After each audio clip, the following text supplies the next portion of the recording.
रहीम अस्सलाम वालेकुम, welcome to my channel. Hope कि आप सब ठीक होंगे। बहुत सारी दुआ आपके लिए और आपकी फैमिली के लिए कि अल्लाह पाक आपको हमेशा खुश रखे, सेहत और सलामती के साथ रहें। मैं हूं रज़ा और आप देख रहे हैं मेरा यूट्यूब चैनल। अगर आप पाकिस्तान से बाहर रहते हैं, अमेरिका में रहते हैं, कनाडा में रहते हैं, इंडिया में रहते हैं, बांग्लादेश में रहते हैं, तो आप दुनिया के खुशनसीब तरीन लोग हैं, क्योंकि जो पाकिस्तान में रहते हैं ना, उनको पल पल मरना पड़ता है, उनकी औलादों को दरवाजे से उठाया जाता है, उनके बच्चों को दिन दहाड़े कत्ल कर दिया जाता है। उनको अगर वो सच की राह पे चलते और अगर वो अपने हक़ के लिए अदालतों तक जाते हैं, पुलिस तक जाते हैं, तो वहाँ से उनको धमकियाँ और मारने की धमकियाँ तक दी जाती हैं। उनको इतना जलील किया जाता है कि वो बेचारे इंसाफ का नाम भी लेना छोड़ देते और ये सोच के घरों में बैठ जाते कि नहीं भाई, हमें इंसाफ नहीं मिल सकता। ठीक है, यहाँ पर मैं आपको बताती चलूँ, एक साहब है जिनका नाम शायद मेहदी काज़मी साहब है। आप जानते होंगे कि उनका 3 से 4 महीने है कि केस चल रहा है। जी, वही मेहदी काज़मी साहब, आप शायद पहचान गए उनको।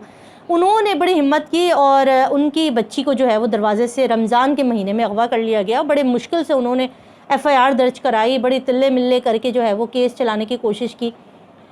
किसी ने उनका साथ नहीं दिया। ठीक है, और इस केस को इतना खींचा गया। इंसाफ तो छोड़ दें, इंसाफ तो उसी दिन हो गया था जिस दिन हाई कोर्ट ने बच्ची को जो है वो अपने शौहर के साथ, यानी कि जो उसका फ़र्ज़ी शौहर बना हुआ था, उसके साथ जाने दिया। किस चीज़ पर दिया गया? एक फ़र्ज़ी और घटिया किस्म की मेडिकल रिपोर्ट, एक जाली मेडिकल रिपोर्ट निकाली गई। उस रिपोर्ट के मुताबिक उस बच्ची को 3 दिन के अंदर, अगर ये अदालतें आप देख रहे हैं ना कि कार्रवाई भी कैसे हो रही है, क्या आप हैरान होते हैं। हमसे सवाल करते हैं ये क्या हो रहा है, MLO क्यों नहीं हो रहा है, अदालतों में जज क्यों नहीं आ रहे, वकील क्यों नहीं आ रहे, अब क्या होगा, हम छोड़ देंगे, ये हो रहा है। तो आप सोचो ना, आप सोचते क्यों नहीं हो? आज मैं थोड़ी सी सख्ती से बात कर रही हूँ क्योंकि मैं 2-3 दिन से मैं सब्र करके बैठी हुई थी कि आपने गुस्से में बात नहीं करना, अपने इदारों पे बात नहीं करना, अपने जजेस पे बात नहीं करना, अपने वकला पे बात नहीं करना। किस पे बात करें? कौन करेगा बात? कोई बात नहीं कर रहा। किसी को भी राइट्स नहीं है कि वो आके किसी के भी बारे में बात करे। तो जब हम बात नहीं करेंगे तो फिर बात का जवाब कहाँ से मिलेगा? मजाक बना के रख दिया। एक दिन अच्छा फैसला देते हैं, एक दिन खुशी का देते हैं, उसके बाद 5 दिन तक जो रोला डाल देते हैं, जी जज नहीं आ रहा है, भाई फला ने ये कर दिया, आज केस को लंबा कर दिया। अगर इनको अदालतों को या इंसाफ देने वालों को इंसाफ देना हो ना, तो 3 दिन के अंदर इंसाफ दे दिया जाता है।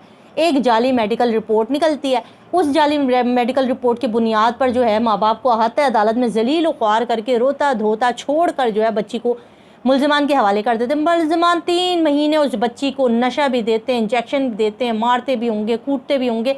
इसका हमने प्रूफ मांगा कि जो मारते पीटते, नशा करते, ज़्यादती करते, किस तरह से उस बच्ची को जुल्म जबर में रखा गया था, उसका जवाब दे दे, एक MLO करवा दें। कौन सी क़यामत बाप ने कही है, या कौन सी ऐसी मुश्किल चीज़ कह दी है जो एक MLO नहीं किया जा रहा है?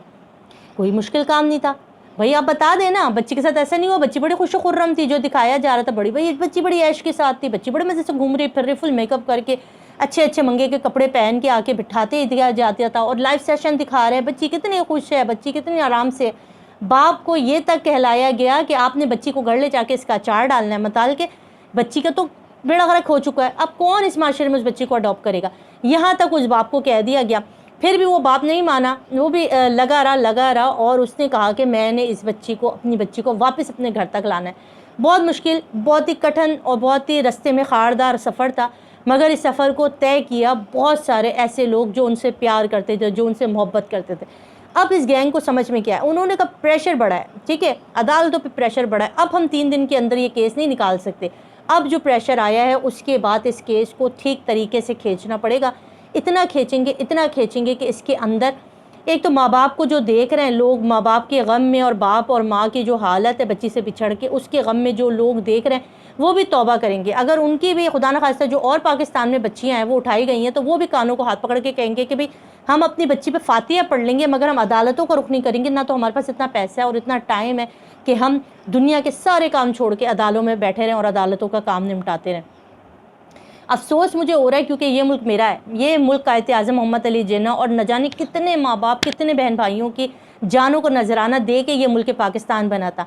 इसलिए नहीं बना था कि जिसका दिल करेगा वो किसी की भी बच्ची को उठाएगा, उसका रेप करेगा, उसके साथ मारेगा, उसको पीटेगा, उसके माँ बाप को जलील करेगा और उसके बाद जी पाकिस्तान की अदलिया के साथ बरी होकर खुशी के साथ विक्ट्री के निशान बना के वहाँ से निकल जाएगा। पाकिस्तान इसलिए नहीं बना था, पाकिस्तान मुजरिमों के लिए नहीं बना था, पाकिस्तान पाकिस्तानियों के लिए बना था, पाकिस्तान में इंसाफ का बोलबाला हो इसलिए बना था।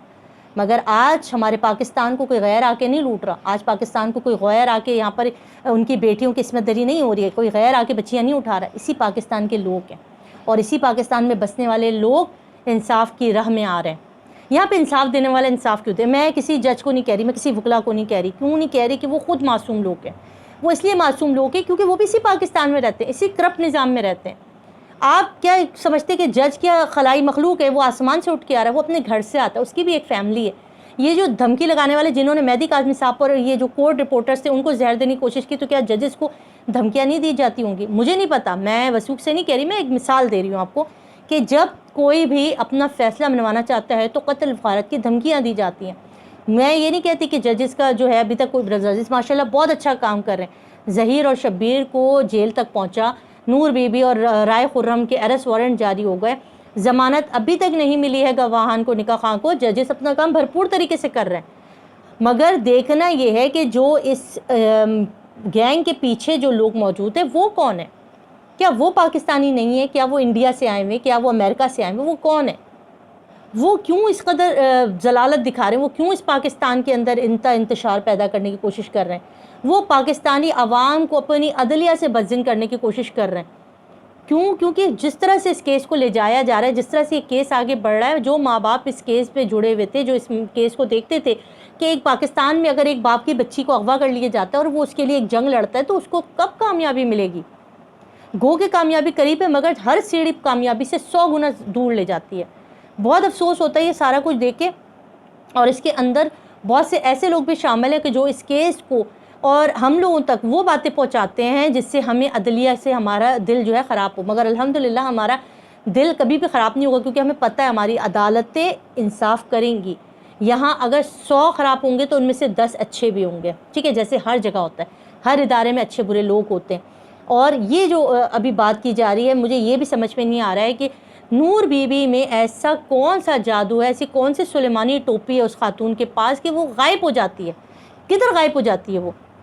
کبھی تو وہ ہر یوٹیوبر کے پاس بیٹھی ہوئی تھی، رائے خرم کے پاس بھی تھی، وہ ہر ایک بڑے چھوٹے یوٹیوبر کو بیٹھ کے انٹرویو دے رہی تھی، اس کا 25,000 کا جو گھر کرائے پہ لیا تھا وہ بھی ایک یوٹیوبر دکھا چکی ہے۔ ہم نے سب کچھ دیکھا، ہماری اسی گنہگار آنکھوں نے دیکھا ہے۔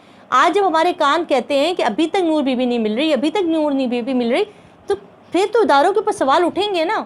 سوال اٹھانے کا موقع خود دیا جا رہا ہے، اگر آپ ہمیں سوال اٹھانے کا موقع نہیں دے تو ہم کس سے شکایت کریں گے؟ ہم کیوں شکایتیں کریں گے؟ ہم تو خاموشی سے بیٹھیں گے، مگر ہمیں موقع دیا جاتا ہے، ہمیں بات کرنے کے لیے اکسایا جاتا ہے۔ آپ ایسی چیزیں کریں، آپ خود بتائیں، ابھی تک 2 ملزمان گرفتار نہیں ہوئے کہ پاکستانی پولیس کے اوپر سوال نہیں اٹھتا کہ وہ اتنے بڑے مجرم اتنا کچھ کر کے ایک بچی کو اٹھا کر لے گئے، پہلے اس کی ٹیکسی والا نہیں ملا، پھر اس کے بعد کوئی رپورٹ سامنے نہیں آ رہی، اب جب سب کچھ کھل گیا تو نور بی بی نہیں مل رہی، وہ لاپتہ ہو گئی ہیں۔ تو میں آپ سب سے ریکویسٹ کروں گی، خاص طور پہ اپنے پولیس والوں سے کہوں گی کہ خدا کے واسطے تھوڑی اپنی اس پولیس کی وردی کی لاج رکھیں اور اس خاتون کو گرفتار کریں۔ کوئی بھی پاکستان میں کوئی بھی طاقتیں ہیں جو آپ کو کوئی بھی آرڈر دے رہا ہے، مگر اللہ کی طاقت سب سے بڑی ہے۔ آپ نے مر کے اللہ کو منہ دکھانا ہے، روٹی کا رزق کا وعدہ خدا پاک نے کر رکھا ہے، اللہ کی ذات نے کہا تم روٹی کے لیے کبھی پریشان نہیں ہونا، رزق دینا میرا کام ہے، تم اپنے حصے کا کام کرو۔ اور اگر حق کی راہ پہ چلتے ہوئے آگ لگ رہی ہے، نہیں چلا جا رہا، تو مڑ کے ذرا کربلا کی طرف دیکھ لینا کہ جہاں امام حسین نے حق اور سچ کے لیے اپنے پورے بچوں، پورا خاندان، حتیٰ کہ عورتوں کی چادر تک اڑا دی، وہی مہینہ چل رہا ہے۔ ذرا ادھر دیکھ لینا کہ آپ کے نبی کے نواسے نے کون کون سی قربانیاں دی ہوئی صرف حق اور سچ کے لیے۔ یہ میرا آج کا چھوٹا سا میسج تھا، کوئی بات بری لگی ہو تو معاف کر دیجیے گا، مجھے تو اجازت، اللہ حافظ۔